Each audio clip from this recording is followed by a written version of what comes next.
ఒక విషయాన్ని మీరు గమనించాలి.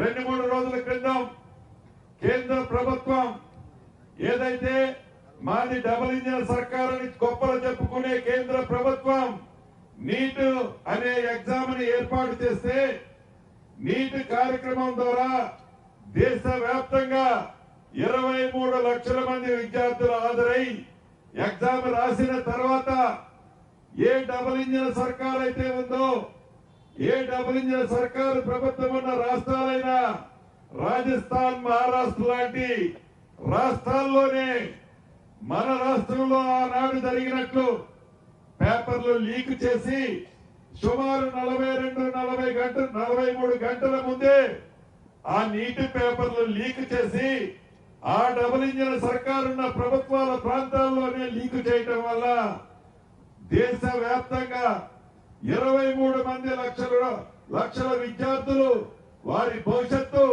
నిరుద్యోగ యువకుల భవిష్యత్తు ఈనాడు కేంద్ర ప్రభుత్వం వల్ల అంధకారమైంది. దాంట్లో భాగంగా తెలంగాణ రాష్ట్రంలో 70,000 మంది విద్యార్థులు ఈనాడు రోడ్డున పడ్డారన్న సంగతి కేంద్ర ప్రభుత్వం తెలిసి చూసి కూడా కళ్ళు మూసుకొని మాకేమీ కనపడటం లేదని నాటకం ఆడుతున్న మాట ముమ్మాటికి నిజం.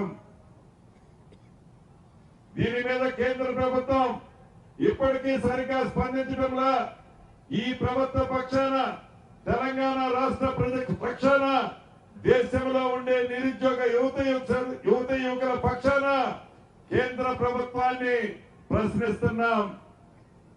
మీరు గొప్పలు చెప్పుకోవటం కాదు, మీరు ఆర్భాటాలు చెప్పడం కాదు, మైకులు తీసుకొని స్టోరీలు చెప్పడం కాదు. నిరుద్యోగ యువతని తక్షణమే ఎవరైతే మీ ప్రభుత్వంలో ఉన్న పెద్దలు కొంతమంది ఉన్నారని చూచాయిగా తెలుస్తుంది.